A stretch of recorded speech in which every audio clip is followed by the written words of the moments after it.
ऐसे टुकड़े कर करके सभी को आज हिंदू धर्म के नाम से उन्होंने अपने जाल में फंसाया रखा है, अपने जाल में फंसाया रखा है।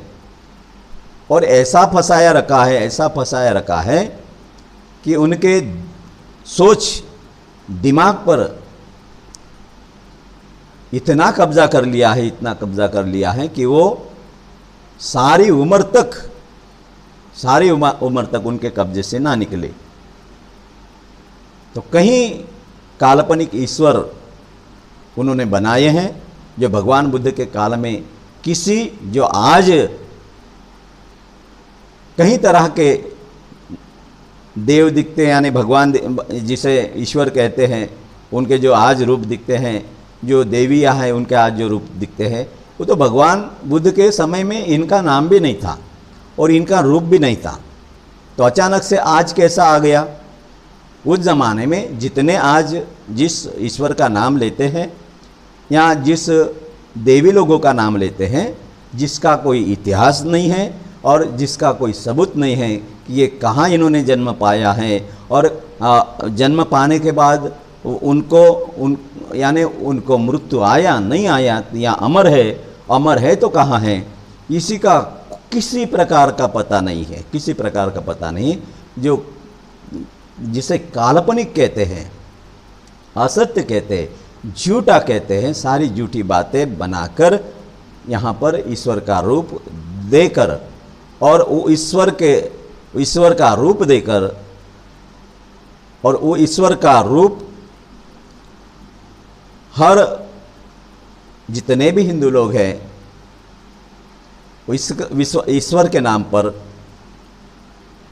जिसे राग कहते हैं, मोह कहते हैं, लोभ कहते हैं, ईश्वर से ये सारा हम प्राप्त कर सकते हैं, हमें पैदा भी वही करता है, मारता भी वही है, इनको मानना होगा। और नहीं माने तो आपको मरने के बाद बहुत जिसे नरक योनि कहते हैं उसमें जाना होगा, और बहुत कष्ट हो गए ऐसा डराया जाता है। तो लोग डर के मारे ईश्वर को मानना शुरू कर देते हैं, और बताया जाता है कि ईश्वर आपकी हर कामना पूरी कर सकता है, इसलिए उनको मानना चाहिए। और ऐसा लोगों के दिमाग में इन्होंने उनका असर दिखाया, जो आज सारे ईश्वरवाद में लोग जो हैं, ईश्वरवाद में लोग बह रहे हैं। तो देखा जाए, कहने का मतलब ये है और बताने का भी मतलब ये है कि सारे उस जमाने के बौद्धों को इन्होंने डर से धमका के आज हिंदुओं में तो ला लिया, और संगठित न रहे तो जातियों में सभी को अलग अलग करवा दिया। और अलग अलग करने के बाद इतना भी कुछ किया, फिर भी ये लोग बौद्ध थे, इसके जो प्रमाण हैं, तो कई प्रकार के संस्कार जो होते हैं, कई प्रकार के संस्कार और कई प्रकार की जो अच्छाई है, अच्छाई के मूल तत्व है, वो आज भी इस धर्म में अपना असर बताते हैं, और अपना असर बताते हैं, और ये प्रमाण दिखाते हैं कि ये हिंदू जो है ये उस जमाने के बौद्ध हैं, उस जमाने के बौद्ध हैं। इसका सबसे बड़ा प्रमाण तो यही है कि दशहरा के दिन, विजयादशमी के दिन ये लोग आपस में मिलते हैं, एक दूसरे का सम्मान करते हैं, भाईचारा बताते हैं, और ऊंच नीच का भेद नहीं रखते। तो मतलब ये तो तत्व प्रणाली भगवान सम्यक संबुद्ध के धम्म ने दी है, भगवान सम्यक संबुद्ध के धम्म की तत्व प्रणाली है। ये वैदिक धर्म की या ब्राह्मण धर्म की या इस हिंदू धर्म की ये तत्व प्रणाली बिल्कुल नहीं हो सकती है। क्यों कि ये जो धर्म है, वैदिक धर्म, ब्राह्मण धर्म, और वहीं उसका ही अब ये तीसरा रूप जो हम बताते हैं कि जो हिंदू धर्म जो है वो तीसरा रूप है। तो आज भी इस धर्म में भगवान बुद्ध के ये समता भाव का, बंधु भाव का, मैत्री भाव का असर आज भी दिखता है, दिखाया जाता है। तो तो ये बात को हम समझे, तो ठीक है, ये बात को तो हम समझे, लेकिन इस देश को बचाना है, देश के हर इंसान को बचाना है, देश में पुनः समता लाना है, बंधुभाव लाना है, सारी उच्च नीचता को समाप्त करना है। तो यही भाईचारा, यही बंधुभाव, यही समता भाव, ये मैत्री भाव हर हिंदुओं में भी जगना चाहिए। कल तक आपको बहुत बड़े अंधेरे में इन लोगों ने रखा था, आपको शिक्षा के अधिकार नहीं दिए थे, इसलिए आप जो भी कानून या धर्म उसमें ये लोग आपको बांधते थे, तो वो आप समझ नहीं सकते थे। आप तो यही समझ सकते थे कि जो भी ब्राह्मण कर रहा तो ईश्वर जो उन्हें बताता है, तो ईश्वर ने जो बताया है वही वो हमसे करवा रहे हैं। ये तो कल तक आप समझते थे, लेकिन आज बाबा साहब अम्बेडकर ने जो इस देश को सबसे बड़ा कानून दिया है, और सबसे बड़ा कानून देने के बाद सारे वैदिक इरादे, ब्राह्मणी इरादे, हिंदुत्ववादियों के इरादे बाबा साहब ने नाकाम किए, और इस देश को पुनः एक समता भाव में लाने का प्रयास बाबा साहब ने संविधान के जरिए किया है, जिसका असर भी आप सभी लोगों को दिख रहा है। जितने भी इस देश में लोग होते हैं, हिंदू हो या मुसलमान हो, सिख हो या कहीं जाति धर्म पंथ के लोग हैं, सभी को बाबा साहब ने समता का अधिकार दिया है, सभी को समता का अधिकार दिया है, यहाँ जीवन जीने का अधिकार दिया है। मनुष्य का जो है, मनुष्य का जो जीवन होता है, मनुष्य की जो तत्व प्रणाली होते हैं, मनुष्य का जो सम्मान होता है, मानवतावाद जो होता है, हर एक को भगवान बुद्ध ने मानवतावाद का अधिकार प्राप्त करने का अवसर दिया है। तो ये हमें, जब बाबा साहब का कानून यहाँ आया है, जिसके लिए कहीं उसके पहले भी चाहे महात्मा ज्योतिबा जी फुले हो, सावित्री जी फुले हो, शाहू महाराज हो, कई लोगों ने प्रयास किया है, और वो सारे लोगों का समता भाव का सपना जो भगवान सम्यक संबुद्ध ने बताया था, वो बाबा साहब अम्बेडकर ने संविधान के रूप में यहाँ पूरा करने का काम किया है। आज सारे हिंदू धर्म में कहीं जातियाँ हो, सारे हिंदू धर्म के जितने भी ऊंच नीच जातियाँ हैं, सारे अधिकार पहले जो इन ब्राह्मण लोगों के हाथ में थे, वो सारे अधिकार बाबा साहब ने छीनकर सबके अपने अपने अधिकार बाबा साहब ने दिए। तो आज आप शिक्षित बन रहे हो, आप शासन को जो है उसका व्यवस्थापन कर रहे हो, हर व्यवहार करने का आपको अधिकार है। अब किसी प्रकार की जाति में नहीं बंधे हो आप। देश दुनिया में मनुष्य को जितने अधिकार है वो सारे व्यवहार कर सकता है, वो व्यापार कर सकता है, वो सरकारी नौकरी कर सकता है, वो खाजगी नौकरी कर सकता है, और कहीं भी वो काम कर सकता है, कहीं से भी पैसा जो है वो कमा सकता है, और अपना जीवन जो है अच्छे ढंग से चला सकता है। और उसको जितना भी वो कैपेबल है,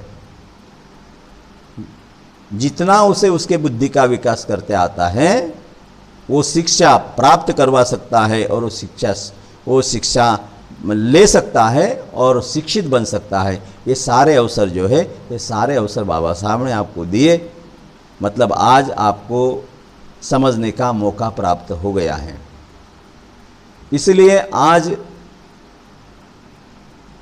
हिंदुओं में भी जितने लोग हैं जो दशहरे के दिन भाईचारा, मैत्री भाव, समता भाव, उसकी परंपरा को जीवित रखने का काम कर रहे हैं,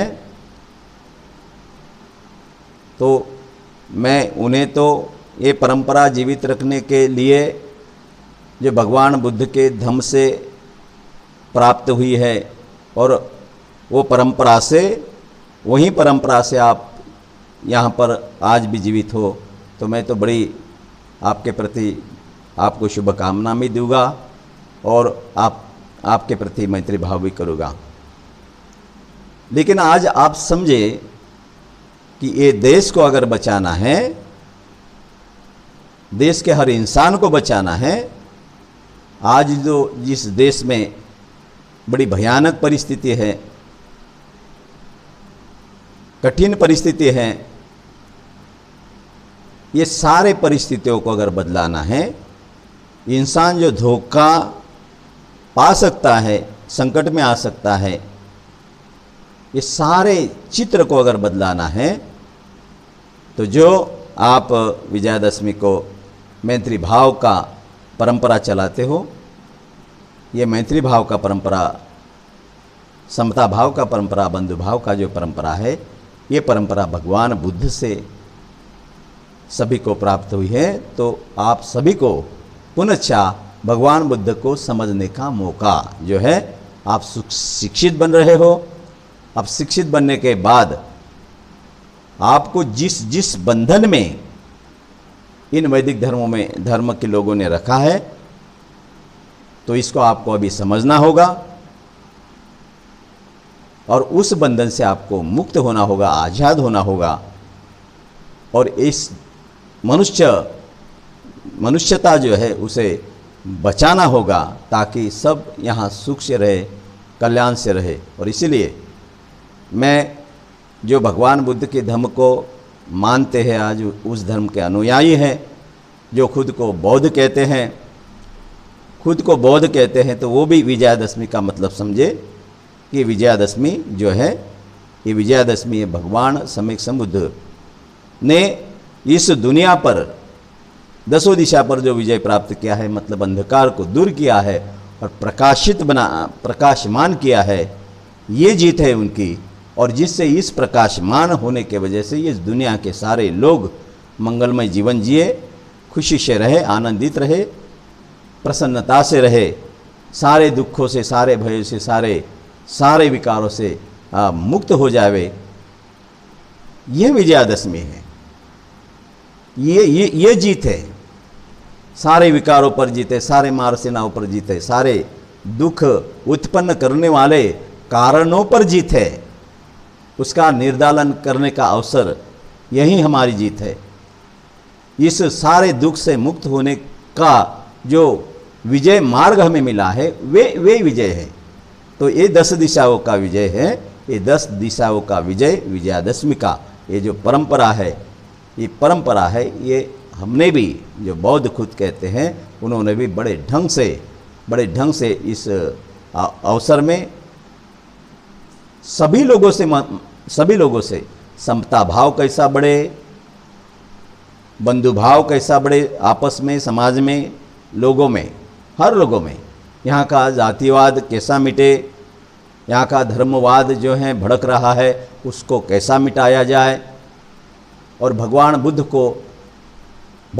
को जो दुनिया भगवान बुद्ध यहाँ बचाना चाहते हैं, उसे सुरक्षित रखना चाहते हैं, वो दुनिया को बनाने के लिए हमें क्या करना है, हमें कैसा रहना है, तो हमें यहाँ बंधुभाव टिकाना है। तो ये 10 दिनों में हमारा भी व्यवहार वैसा ही होना चाहिए, ऐसा होना चाहिए। हम लोगों से मिले, बड़े लोगों से मिले, जो माता समान है, पिता समान है, उनका सम्मान करें। उनको ये जो चोरी का नाम दिया है, सोना चोरने जाना, वो तो कोई भगवान बुद्ध की तत्व प्रणाली नहीं हो सकती। नाम गलत दिया गया है, उसको नाम गलत दिया है। तो ये नाम तो दिया है सोना चोरने का, ये नाम तो गलत दिया है इस वैदिक लोगों ने, ब्राह्मण लोगों ने। लेकिन उस दिन को मनाया जो जाता है, वो सही ढंग से मनाया जाता है कि आपस में मिलने वाले जो लोग होते हैं, बड़ों का सम्मान करते हैं, आदर करते हैं, चोरी करने नहीं जाते। वो चोरी करने नहीं जाते, एक में के दिल जीतने जाते हैं, एक में के मन को जीतने जाते हैं। और ये एक में के दिल जीतना, एक में का सम्मान करना, एक में से बंधुभाव बढ़ाना, ये जो है संगठित होने की बहुत बड़ी ये प्रक्रिया है। इसे समझे। और इसी प्रकार हमें तो कोई आपटे का पत्ती नहीं देना है, या ज्वार की पत्ती नहीं देना है, यहाँ तो भूसे की पत्ती नहीं देना है। तो हमने हर बड़े आदमी को घर घर जाकर मिलकर किसी प्रकार का जाति का नहीं भेद रखना है, कोई समाज का भेद नहीं रखना है।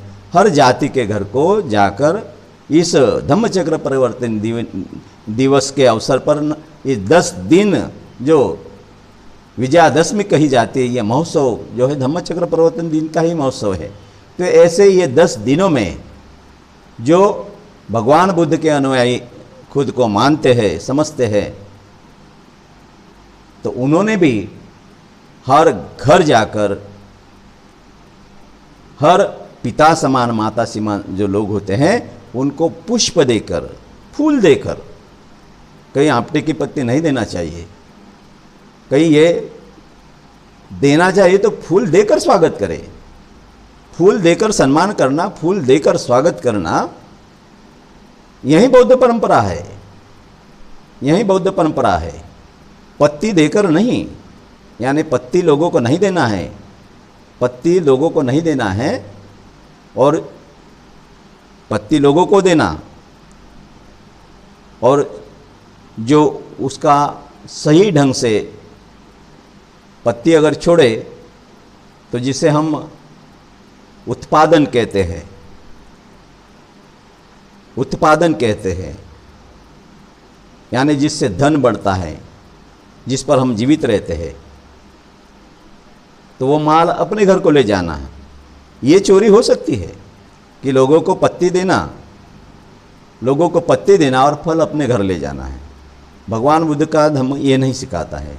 हमें फल देना है, हमें फूल देना है, और फूल देकर यहाँ हर जाति का, हर बड़े इंसान का, हर छोटे इंसान को भी सभी का सम्मान करना है, सभी का स्वागत करना है, सम्मान करना है।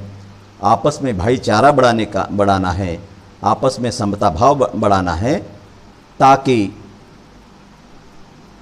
यही जो परंपरा है, यही परंपरा जो विजयादशमी की है वो होती है और करना चाहिए।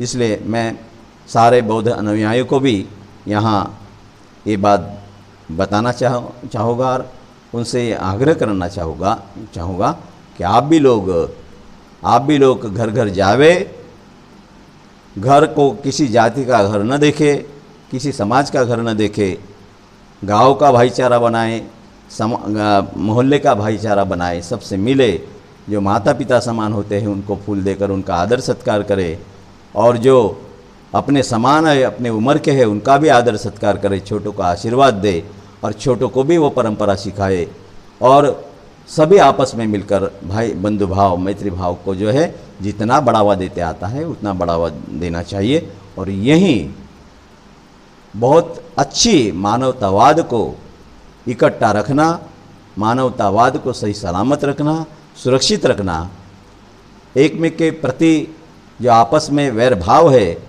उसे मिटाना, जो शत्रुता है उसे मिटाना, यही इस 10 दिन में करना चाहिए। वैसा तो देखे जाए तो धम्मचक्र प्रवर्तन का ये पूरा 3 महीने होते हैं जो वर्षावास के होते हैं। वर्षावास का जितना भी अवसर है, जो आषाढ़ पूर्णिमा को भगवान बुद्ध के धम्म में सबसे बड़ा जो महोत्सव माना जाता है, 3 महीने का, 3 मास का होता है जो वर्षावास होता है। और वर्षावास क्या है? वर्षावास है जो ज्ञान है वो ज्ञान को प्राप्त करना और उसका संग्रह करना, और वो ज्ञान को प्राप्त करना, संग्रहित करना, और उसे जो हमें इस जीवन में उतारना है उसे उतारना, उसका आचरण करना, ये हमें 3 महीना करना होता है। 3 महीना करना होता है। तो ये 3 महीने भी जो है आषाढ़ पूर्णिमा से लेकर तो आश्विन पूर्णिमा तक, ये 3 महीने वर्षावास के ये धम्मचक्र प्रवर्तन महोत्सव का ही पूरा ये पर्व होता है। 3 महीने का भगवान बुद्ध ने जो धम्मचक्र प्रवर्तन किया है, तो ये धम्मचक्र प्रवर्तन का जो देशना दी है भगवान बुद्ध ने, वो पांचों मुनि ब्राह्मणों को और उन्हें दीक्षा दी है, तो जो धम्मचक्र बना, उन्हें धम्मचक्र गतिमान हुआ उस दिन से। और जो पंचवर्गीय भिक्खु जिसे हम कहते हैं, वो पंचवर्गीय जो भिक्खु है, उनको भगवान सम्यक संबुद्ध ने जो धम्म का ज्ञान दिया, तो वो सारा भगवान बुद्ध का संदेश जो है वो धम्म चक्र प्रवर्तन सूत्र में आता है कि भगवान बुद्ध ने कौन से तत्वों से उन्होंने वो पांचों मुनि ब्राह्मणों को परिवर्तित किया और वे भिक्खु बने, और आज पूरे दुनिया में उन्हें पंचवर्गीय भिक्खु के नाम से जो है पहचाना जाता है। तो ये 3 महीने का पूरा अवसर जो होता है, आषाढ़ से लेकर अश्विन तक, तो ये पूरा ये 3 मास का पर्व जो है, ये धम्मचक्र परिवर्तन का ही पर्व है। तो ऐसा तो तीनों महीनों में करना चाहिए। 3 महीने का पूरा जो अवसर है, ये धम्मचक्र परिवर्तन महोत्सव का अवसर है, और ये तीनों महीने में अपने सारे अपना गुजारा करने के काम धंधे को निभाने के बाद जितना भगवान बुद्ध का ज्ञान हमें लेते आता है और वो अपने अंतरंग में उतराते आता है, वे भी करना चाहिए। और ये धम्म जो समता सिखाता है, बंधुता सिखाता है, मैत्री सिखाता है, करुणा सिखाता है, ये सारे तत्वों को हर घर में पहुंचाना चाहिए, घर में जाकर मिलना चाहिए, घर में जाकर धम्म चर्चा करनी चाहिए, और घर में जाकर जिसे धम्म नहीं समझा उसे धम्म समझाने की कोशिश करनी चाहिए, प्रयास करना चाहिए। जो भटका है उसे रास्ते पर लाने का काम करना चाहिए। जो आज भी अंधकार में डूबा हुआ है, अंधकार से उसे निकालने की कोशिश करना चाहिए। ये जो काम होता है, कर्तव्य होता है, जिसे धर्म कहेंगे हम, धर्म होता है, ये धर्म बौद्ध लोगों का होता है और होना ही चाहिए। ये कर्तव्य उन्होंने करना ही चाहिए 3 महीने तक, ताकि 3 महीने में अगर आप ऐसा करोगे तो पुनः भगवान सम्यक संबुद्ध ने इस देश को जाति विरहित रखा था, धर्म विरहित रखा था। सारे मनुष्य एक ही थे, कोई किसी के जाति का नहीं था, कोई ऊंचा नहीं था, कोई छोटा नहीं था। ये जो अवसर है भगवान बुद्ध के धम्म के, समता, करुणा, मैत्री का, वो आज भी ये अवसर को हम पा सकते हैं, और भारत को आज भी हम बहुत अच्छा देश बना सकते हैं। और ये इस देश में जितने भी जाति है, जितने भी धर्म है, वो सारे धर्म को इस ढंग से अगर हम काम करें तो सारे धर्म जो है यही प्रेरणा लेकर यहाँ सारी जातियाँ नष्ट हो जाएगी, लोग बचेंगे, जात नाम नष्ट हो जाएगी, जातियाँ नष्ट हो जाएगी, जाति की संज्ञा नष्ट हो जाएगी। और इस संज्ञा से, इस जाति की संज्ञा से सब लोग बाहर आ जाएंगे, बाहर उभरेंगे, और सारे के सारे फिर से यहाँ पूरा भारत बौद्धमय हो जाएगा। बाबा साहब अम्बेडकर का भी वही सपना था। बाबा साहब अम्बेडकर का वही सपना जो है वो हमें सबको पूरा करना है, और अच्छे ढंग से पूरा करना है। किसी प्रकार का द्वेष करके नहीं, किसी को गाली देकर नहीं, किसी ईश्वर को, किसी भगवान को, अगर वो है या नहीं है उससे हमें कोई लेना देना नहीं है। उनको तो अंधकार में फंसाया है, तो ये जरूरी नहीं कि उस ईश्वर को गाली दे, सच्चाई जरूर बताए, वो नहीं है उनको समझा के जरूर बताए। लेकिन किसी आज वो नहीं है लेकिन वो मानते ना वो है, उन्होंने उनकी श्रद्धा झूठी हो या कुछ भी हो, अंधकार की श्रद्धा हो, लेकिन आज वो जिस ईश्वर को मानते हैं उसमें जकड़े हुए हैं, उसको उससे बाहर कैसा निकाला जाए, यही काम जो है यही बौद्धों को करना है। ये बौद्धों का देश है, ये बुद्ध का देश है, ये बुद्ध का देश है। ये कोई ब्राह्मणों का देश नहीं है। ब्राह्मणों का बोले तो कौन से ब्राह्मण? सही ब्राह्मण जो होता है वो बौद्ध होता है। जो ब्राह्मणवादी होते हैं, जो यहाँ पर जाति भेद का अवसर जिन्होंने बनाया है, हर दुनिया को हर मनुष्य को उन्होंने जकड़ कर रखा है, और उन पर वो जो राज कर रहे हैं, ये बात को हमें समझना होगा। तो इनके चुंगल से इन लोगों को आज़ाद कैसा करवाना है। जो हिंदू धर्म के हैं, वो हिंदू धर्म के लोग ऐसे कर रहे हैं, वैसे कर रहे हैं, हाँ वो अंधेरे में भटक रहे हैं, उनमें उनमें झगड़ा करने के जो धर्म के नाम पर, जाति के नाम पर जो झगड़ा करते हैं, तो ऐसा जो उनकी मानसिकता है, ये मानसिकता इन लोगों ने बनाई है, यहाँ के भट्टों ने बनाई है। तो ये हमको समझना होगा। और जो विकारों, जितने भी उनमें विकार है, वो विकारों को तो ये भट्टों ने और मजबूत करने का काम किया। तो इस विकारों को उन्हें कैसा आज़ाद करवाना चाहिए, ये भी काम हमें करना होगा। बाबा साहब का सपना हमें जो पूरा करना है, तो इसी प्रकार बाबा साहब का सपना पूरा करना होगा। भगवान बुद्ध के धम्म में वो ताकत है, वो शक्ति है कि हर भटका हुआ इंसान उसको वो भटके हुए रास्ते से सही रास्ते पर ला सकते हैं। सही रास्ते पर, जो अंधेरे में भटक रहा है उसमें प्रकाश में ला सकते हैं, उजाले में ला सकते हैं। तो ये काम जो करना है, ये काम यहाँ जो करना है, यहाँ बौद्धों को करना है। क्यों कि ये देश जो है भारत, पूरी दुनिया में पहचाने जाता कि ये भगवान सम्यक संबुद्ध की भूमि है। ये भगवान सम्यक संबुद्ध की भूमि है। जो लोग इसे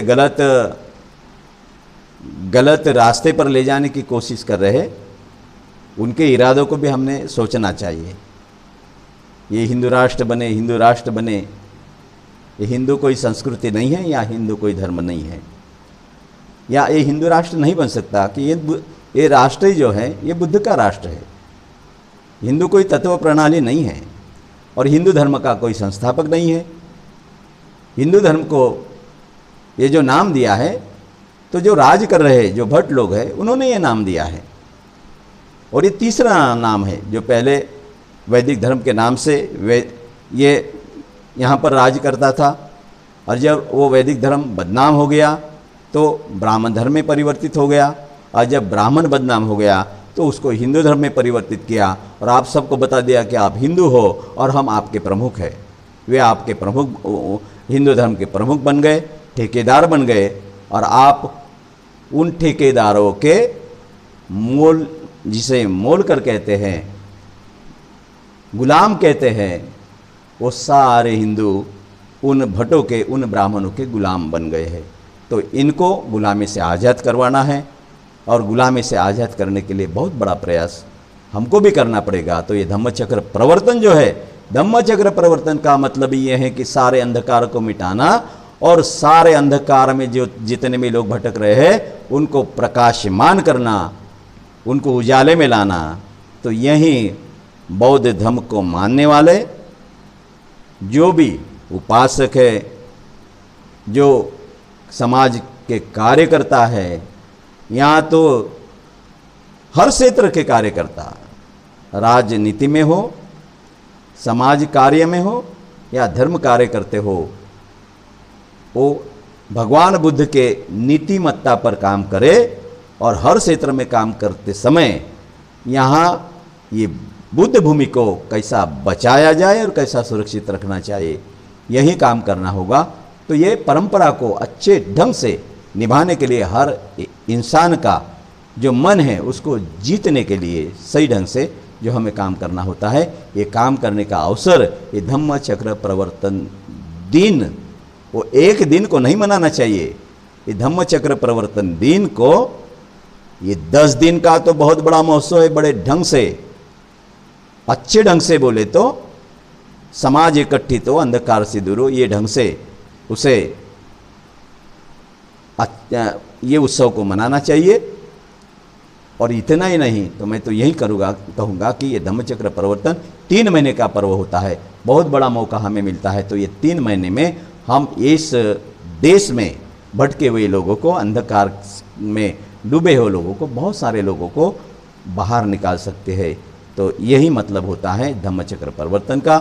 जो अंधेरे में हैं उन्हें प्रकाश में लाने का जो दिवस होता है, जो अवसर होता है, वो होता है धम्मचक्र प्रवर्तन का। भगवान बुद्ध ने यहाँ जो धम्मचक्र प्रवर्तन किया है, मतलब सारे अंधकार में डूबे हुए इस दुनिया को भगवान सम्यक संबुद्ध में परिवर्तित, प्रकाश में परिवर्तित किया है, उजाले में परिवर्तित किया है। और इसीलिए ये सारे दुनिया के जो 10 दिशा कहे जाते हैं, उस 10 दिशाओं पर विजय प्राप्त किया है। इसीलिए ये 10 दिन जो होते हैं विजयादशमी के, और विजयादशमी की जो संज्ञा है, नाम जो है वो इसी कारण मिला है कि धम्मचक्र प्रवर्तन हुआ, अंधकार को दूर किया गया दुनिया के, और इस सारे अंधकार पर, दसों दिशाओं पर भगवान बुद्ध ने जो जीत हासिल की है, विजय हासिल किया है और सबको प्रकाशमान बनाया है, वही धम्मचक्र प्रवर्तन दिवस है और वही विजयादशमी है। आप खूब समझे और बाबा साहब का जो सपना है, जिस उम्मीद ने आपको उन्होंने अंधकार से निकालकर भगवान बुद्ध के इस प्रकाश धम्म में लाकर प्रकाशमान किया है, तो हमें भी और जो बचे हुए लोग हैं उनको भी यहाँ लाना है और उनको प्रकाशित करना है। ये बहुत अच्छा काम सही ढंग से आप सभी लोगों को करना आपकी जिम्मेदारी है, हमारी जिम्मेदारी है। तो सारे आपस में एक से मिलकर बौद्ध भिक्खु हो और समाज के सारे जो सदाचारी, जो आचरणशील लोग हैं, वो सारे संगठित बने और इस देश को, भगवान बुद्ध के धरती को बचाए, सुरक्षित रखे और बाबा साहब अम्बेडकर का सपना पूरा करे। और वे पूरा करने का बल, ताकत, शक्ति आप सभी को मिले। यहीं सभी के प्रति मैं मंगल भाव करता हूँ। भवतु सर्वमंगलम, भवतु सर्वमंगलम, भवतु सर्वमंगलम।